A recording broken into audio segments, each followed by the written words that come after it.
సురేష్ బాబు గారు, కన్యా రాశి వారికి ఎలా ఉండబోతుందండి ఏప్రిల్ మాసం? కన్య రాశి వారికి ఏప్రిల్ మంత్లో చాలా జాగ్రత్తగా ఉండవలసిన టైం. ఎందుకంటే మారుతున్న ఏ గ్రహం కూడా వీళ్ళకి పెద్ద అనుకూలంగా అయితే ఏమీ లేదు. ప్రతిదీ ఆటంకాలతోటి, అబ్స్ట్రక్షన్, విఘ్నాలతోటి, ఆటంకాలతోటి, అలసటతోటి కొంచెం జాగ్రత్తగా పని చేయాల్సి ఉంటుంది. చుట్టూ ఉండే వాతావరణము వేరే వాళ్ళ మీద కంటే కూడా వీళ్ళ మీద ఎక్కువ ఆధారపడి ఉంటుంది. వీళ్ళు సరిగ్గా బాగా ఫోకస్డ్గా ఉంటే బాగానే ఉంటుంది. కానీ వీళ్ళ మైండ్ అటు ఇటు డైవర్ట్ అయిపోయి అనుకున్న రిజల్ట్స్ సాధించడంలో ఇబ్బంది పడే విధంగా ఉంటుంది ఈ మంత్. అయితే పెద్దగా ప్రాబ్లం అయితే ఏమీ ఉండదు. అనుకున్న పనులు మాత్రం కాకుండా ఆగిపోయే విషయం ఎక్కువగా ఉందని గమనించాలి. దానికి కావలసిన కారణాలు ఏంటని మనం ఇప్పుడు చూద్దాం. ఇందులో ఫస్ట్ నక్షత్రాలు చూసుకుంటే ఉత్తర 2, 3, 4 పాదాలు, 1, 2, 3, 4 పాదాలు, చిత్తా 1, 2 పాదాలు అంతా కన్య రాశిలో ఉంటారు. మనం పేరు బలం కనుక చూసుకుంటే వీళ్ళకి టో, పా, పీ, పు, షం, నా, టా, పే, పో, పాత ఉన్న ఏ లెటర్స్ అయినా కానీ కన్య రాశి వస్తారని మనం గమనించాలి. మనం ముందుగా చెప్పుకునే విధంగా 4 గ్రహాలు మారటంతో ఒక్క గ్రహమే వీళ్ళకి అనుకూలంగా ఉంది. మిగతా గ్రహాలన్నీ మిక్స్డ్గా రిజల్ట్ ఇస్తూ ఉన్నాయి అనమాట. అందులోనూ ఫస్ట్ సూర్యుడు 7వ ఇంట్లో ఉండటంతో ఫస్ట్ 15 days వీళ్ళు తీర్థయాత్రలు ఎక్కువ చేస్తారు. ఖచ్చితంగా ఏదో ఒక గుళ్ళు అయితే విజిట్ చేస్తారు. అక్కడ నుంచి సూర్యుడు మారటంతో కొంచెం ఛాలెంజెస్ పెరుగుతాయి. పర్టికులర్గా 15th to 25th చాలా జాగ్రత్తగా ఉండాలి. ఏ విషయంలో జాగ్రత్తగా ఉండాలి? పీడం అంటే హెల్త్ విషయంలో చాలా జాగ్రత్తగా ఉండాలి. రెండోది కుజుని వల్ల బాగా ఓవర్గా టైర్డ్నెస్ అవటం, ట్రావెల్స్లో అలసట కావటం, అంటే విషాదకరంగా ఉండే అవకాశం ఎక్కువగా ఉంటుంది. 7వ స్థానంలో బుధుడు ఉండటంతో వీళ్ళకి విరోధం, ఏదైనా కనుక పని చేస్తే వీళ్ళు వద్దు ఆపోజిట్ చేసేవాళ్ళు ఎక్కువ ఉంటారు. 9వ స్థానంలో శుక్రుడు ఉండటంతో మహాభాగ్య యోగం, అంటే 4 గ్రహాలు మారటంతో 3 గ్రహాలు బాగా మిక్స్డ్గా ఇబ్బంది పెట్టే విధంగా ఉన్నాయి. ఒక్క గ్రహం మాత్రం బాగా సపోర్ట్ ఇస్తుంది వీళ్ళకి అని చెప్పుకోవాలి. సూర్యుడు ఏ విధంగా చేస్తూ ఉంటారంటే ఇది కొంచెం జాగ్రత్తగా వినే వాళ్ళు అర్థం చేసుకోవాలి. వీళ్ళు సంస్కృతంలో మహర్షులు పెట్టిందని మనం ముందే ఆ స్టేజ్గా చెప్తాం. తర్వాత రియల్ లైఫ్లో ఎలా ఉంటుందో చూద్దాం. వీళ్ళకి ఏం చెప్తారంటే దుర్దోష శత్రు సంవాదం గమన వ్యధ దుఃఖ వార్తాశ్రుతం చైవ అష్టమస్తే యథారవి అని చెప్తారు. 8వ స్థానంలో సూర్యుడు ఉండటం మంచిది కాదు. జ్యోతిష శాస్త్రం ప్రకారం ఏమవుతుంది? దుర్దోష అంటే వీళ్ళకి చెడు బుద్ధులు పుడతాయంట. అప్పటిదాకా నీట్గా వెళ్ళేవాళ్ళు ఇది ఎవరు చూస్తారు, అది ఎవరు చూస్తారు, మన ఇష్టం వచ్చినట్టు చేసుకుందాం, తర్వాత చూద్దాం అన్నట్లు ఆ యాంగిల్లో ఓవర్ థింకింగ్ అయిపోయి రూల్స్ అన్ని బ్రేక్ చేసుకుని ఎలా పడితే అలా వెళ్ళిపోయి తద్వారా ఇబ్బందులు పడతారని గమనించుకోవాలి. దుర్దోష శత్రు సంవాదం జనరల్గా మనకి ఏం చెప్తారంటే పెద్దవాళ్ళు మంచిని ఒక పావలా పెట్టి కొనుక్కోవాలి, చెడుని 30 పావలా పెట్టి వదిలించుకోవాలని చెప్తారు. వీళ్ళు ఏం చేస్తారంటే మైండ్ కొంచెం డైవర్ట్ అయిపోయి వీళ్ళ శత్రువులు ఎవరెవరితో ఉన్నారో వాళ్ళని ఎత్తుక్కొని పోయి వాళ్ళంతా వాళ్ళతో గొడవ పెట్టుకొని వచ్చుకుంటారు. ఇది కూడా మళ్ళీ అగైన్ వీళ్ళ చేతిలో ఉంది. గమన వ్యధం, వీళ్ళు కనుక ట్రావెల్స్ చేసి పెద్ద పెద్ద పనులు ఏదైనా చేయాలనుకుంటే అందులో వాళ్ళకి రిజల్ట్ అయితే ఏమీ ఉండదు. ఇవన్నీ ఒక ఎత్తు అయితే ఇవన్నీ వీళ్ళు కంట్రోల్లో చేసుకోవచ్చు. కానీ ఇంకొకటి దుఃఖ వార్త శృతం చేయవ, వీళ్ళకి దుఃఖం కలిగే ఒక వార్త అయిన అవకాశం ఎక్కువగా ఉంటుంది. చాలా చాలా జాగ్రత్తగా ఉండాలి ఈ రాశి వాళ్ళు. దానికి తోడు అగ్నికి ఆజ్యం అన్నట్లు కుజుడు కూడా అదే విధంగా సూర్యుడితో పాటు ప్యారలల్గా ఇబ్బంది పెడుతూ ఉన్నారు వాళ్ళకి. ఏ విధంగా? అన్న వస్త్రాది రాహిత్యం, అంటే టయానికి భోజనం చేయకుండా బాగా ఇబ్బందులు పడే పరిస్థితి ఎక్కువ ఉంటుంది. కువార్త శృతం చైవ, ఈ కుజుడు కూడాను వలన ఒక బ్యాడ్ న్యూస్ వినే అవకాశం ఎక్కువగా ఉంటుంది. పుత్ర భాతృణాం క్రోధ, వీళ్ళే వాళ్ళ పిల్లల మీద లేదంటే అన్నదమ్ముల మీద గొడవలు పడి పెద్దగా చేసి టెన్షన్ విధంగా ఉంటుంది. దీనితో పాటు వీళ్ళకి అన్ఎక్స్పెక్టెడ్గా ఫైనాన్స్ కోల్పోయే అవకాశం ఉంటుంది. చాలా కేర్ఫుల్గా ఉండాలి. నగలు కానివ్వండి, జ్యువెలరీ కానివ్వండి, ఎందుకంటే బుధుడు నగలకు కానివ్వండి, భూమికి సంబంధించిన వ్యవహారాలు ఇలాంటి వాటిలో గొడవలు వచ్చి డబ్బును కోల్పోయే అవకాశం ఎక్కువగా ఉంటుంది. కేర్ఫుల్గా ఉండాలి. బుధుడు కూడా అగైన్ ప్రతి విషయంలోనూ ఆటంకాలు కలిగిస్తూ ఉంటారు. వీళ్ళు చాలా ఎక్కువగా రెమెడీస్ కూడా చేసుకోవాల్సి ఉంటుంది.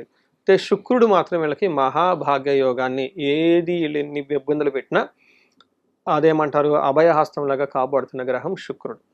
శుక్రుడు వీళ్ళకి ఏం చేస్తారు? వస్త్రలాభం, మహారోగ్యం, గురు భక్తి స్యాత్ అంటారు. అంటే గురువులు యందు భక్తిగా ఉండి వాళ్ళ యొక్క మార్గంలో గనక వెళ్ళగలిగితే ఇళ్ళు నిజంగా ఇందాక మనం చెప్పుకున్న ప్రాబ్లమ్స్ అన్నీ సాల్వ్ అయిపోయినట్లే. ఈ గురువులు బాగా రక్షిస్తూ ఉన్నారు. చిత్తశుద్ధి అంటే ఇంట్యూషన్ చాలా స్ట్రాంగ్గా ఉంటుంది. అనుకున్న పనులన్నీ చక్కగా పనులు చేసుకుంటూ వెళ్ళిపోతారు. అయితే ఒక విషయం వీళ్ళకి మనకు ఒక క్లూ ఏమి ఇచ్చారంటే గురువులపై భక్తిగా కనుక చేయగలిగితే ఆ ప్రాబ్లమ్స్ అన్ని వీళ్ళు ఈజీగా దాటుకొని వెళ్ళిపోయే అవకాశం ఎక్కువగా ఉంటుంది. ఇది గమనించారు కదండి, కొంచెం Yes. ఛాలెంజింగ్గా ఉన్న మంత్ అని మనం గమనించాలి. మరి నక్షత్రాలైనా సపోర్ట్ ఇస్తున్నాయండి? అవి కూడా అలాగే ఉన్నాయా? నక్షత్రము ఉత్తర, హస్త, చిత్త. హ్మ్. ఇందులో ఉత్తర నక్షత్రం వాళ్ళకి రాజ్య లాభము చూపిస్తూ ఉంటుంది. అంటే ప్రొఫెషనల్ మ్యాటర్స్లో ఓకే, కానీ ప్రాబ్లం ఎక్కడుందంటేనండి మనీ రిలేటెడ్ ప్రాబ్లమ్స్లో బాగా ఎక్కువగా ఇబ్బంది పడుతూ ఉంటారు ఈ నక్షత్రం వాళ్ళు. హస్త నక్షత్రం వాళ్ళకి అగైన్ ప్రొఫెషన్లో చాలా బాగుంటుంది, ఒక పదవి వచ్చే అవకాశం ఎక్కువ ఉంటుంది, వీళ్ళకి కావాల్సిన సదుపాయాలన్నీ ఉంటుంది, కానీ వీళ్ళకి కూడా ఫైనాన్షియల్గా బాగా క్రైసిస్ ఉంటుంది, చాలా ఇబ్బంది పడిపోతూ ఉంటారు. హ్మ్. ఎక్కువగా డబ్బు అవసరం అవుతుంది, దానికి తగిన విధంగా టయానికి డబ్బు అందక ఇబ్బంది పడిపోతూ ఉంటారు. చిత్తా నక్షత్రం వాళ్ళకి అగైన్ వీళ్ళు కొంచెం జాగ్రత్తగా ఉండాలి. వీళ్ళకి బంధనము, రాజ్యలాభము, దీనితో పాటు దరిద్రము అని చూపిస్తుంటారు. అంటే ఫైనాన్షియల్ క్రైసిస్ ఉంటుంది, బాగా టెన్షన్స్లో ఉంటారు చిత్తా నక్షత్రంలోకి. క్లారిటీ ఉండదు, ఏం చేస్తే బాగుంటుంది, ఏం చేయకపోతే బాగుండదు. వీళ్ళకి ఒక అడ్వైజరు లేదంటే ఒక సబ్జెక్ట్ మ్యాటర్ ఎక్స్పర్ట్ని, ఒక గురువులు లాంటి వాళ్ళని కనుక కనెక్ట్ అవ్వగలిగితే ఈ టైంలో ఈ టెన్షన్స్ అన్నీ పోయేసి వాళ్ళ మార్గంలో, చెప్పిన మార్గంలో వెళ్తే బాగుంటుంది. ఇంకా జ్యోతిష్కులను కలిసిన వాళ్ళ ఓన్ హారోస్కోప్ని డీకోడ్ చేయించుకొని చాలా విషయాలు తెలుసుకోవచ్చు. బిజినెస్ ఈ టైంలో స్టార్ట్ చేస్తే బాగుంటుందా, లేదంటే కొంతమంది జాబ్ వదిలేసి బిజినెస్, కొంతమంది అసలు ఈ అమెరికా వదిలేసి ఇండియాకి వెళ్ళిపోదాము, ఇలా చాలామంది టెన్షన్స్లో ఎక్కువ ఉంటారు అన్నమాట, కన్ఫ్యూషన్లో. ఇందులో చిత్తా నక్షత్రం వాళ్ళకి ఎక్కువ ఉండే అవకాశం ఉంటుంది కాబట్టి వీళ్ళు ఒకసారి ఓన్ హారోస్కోప్ని చెక్ చేయించుకొని వాళ్ళ హారోస్కోప్ ప్రకారం డెసిషన్ తీసుకుంటే స్ట్రెంత్ బట్టి బాగుంటుంది. ఉత్తర ఫాల్గుని నక్షత్రం వాళ్ళకి లేదంటే ఉత్తరా నక్షత్రం వాళ్ళకి పశునాశనం, గాయాలు కొంచెం జాగ్రత్తగా, అంటే వీళ్ళకి సపోర్టింగ్ ఇచ్చే ఎన్విరాన్మెంట్ ఎవరిని ఉంటే వీళ్ళకి టయానికి అందుబాటులోకి రాక ఇబ్బంది పడే అవకాశం ఉంటుంది. సో మరి వీళ్ళకి స్పెసిఫిక్గా ఏమైనా రెమెడీస్ సూచిస్తారండి? వీళ్ళు నవగ్రహాల చుట్టూ ఎక్కువగా తిరగటం ఇంపార్టెంట్ అండి. అంతేకాకుండా శుక్రుడు వీళ్ళకి బాగా అనుకూలంగా ఉన్నారు కాబట్టి సీతారాముల వారిని ధ్యానం చేయటం, లేదంటే లక్ష్మీనారాయణ ధ్యానం చేస్తూ ఉంటే చాలా బాగుంటుంది. వీళ్ళు ఒక్కసారి అందరు ప్రతి ఒక్కళ్ళు కుదిరితే మన్యు పాశుపత అభిషేకం చేయించుకుంటే చాలా చాలా బెటర్గా ఉంటుంది.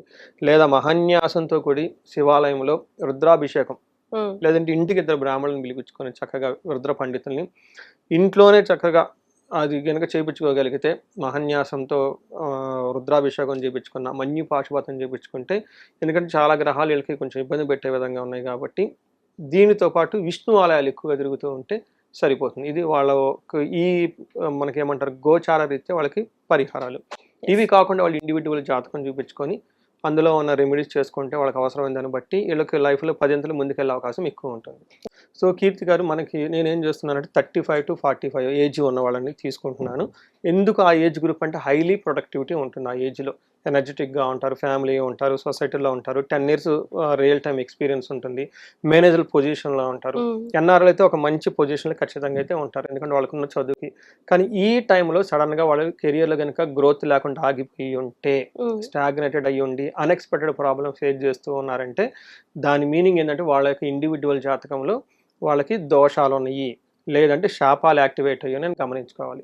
అందుకని ఎవరికైనా కనుక ఎక్కడో గ్రోత్ ఆగిపోయింది అనుకున్నప్పుడు ఇమ్మీడియట్గా వాళ్ళ హారోస్కోప్ చెక్ చేయించుకొని 1-2 సార్లు గ్రహశాంతులు లేదంటే శాపాలు చూపించుకొని వాటికి సంబంధించిన రెమెడీస్ చాలా ముందు తెలుసుకోవాలి. Awareness is the key to success అంటారు. ముందు తెలుసుకొని ఆ తర్వాత రెమెడీస్ చాలా రకాలుగా ఉంటాయి. వాళ్ళు ఓన్గా చేసుకోవచ్చు, లేదంటే పండితులు పెట్టి చేయించుకోవచ్చు, మా ద్వారా చెప్పి డిఫరెంట్ స్టోరీ అనమాట. అవి చేయించుకోవడం, తెలుసుకోవడం ఫస్ట్ ఇంపార్టెంట్. అందులో భాగంగా ప్రతి ఒక్కరికి మల్టీ సోర్సెస్ ఆఫ్ ఇన్కమ్ ఉండాలి. బహుముఖ ఆదాయం, సింగిల్ ఆదాయం ఉంటే ఏం బాగుంటుందండి, 4 రకాల ఆదాయం ఉంటే ఫైనాన్షియల్గా గ్రోత్ ఉంటుంది. కాబట్టి వాళ్ళకి స్వర్ణలక్ష్మి విశేష హోమం ఈ మాసంలో చేయించుకుంటే చాలా చాలా బాగుంటుంది. ఎవరికైనా శత్రు బాధ ఉండి లేదంటే గ్రోత్ లేదు, రాహు యొక్క ప్రభావంతో ఉన్న వాళ్ళకి చండీ హోమం, మేము ఈ సందర్భంగా దాదాపు ఒక 10-15 దాకా చండీ హోమాలు చేసామండి ఎన్ఆర్ఎస్కి. చాలా బాగా మంచి రెస్పాన్స్ వచ్చింది వాళ్ళ దగ్గర నుంచి.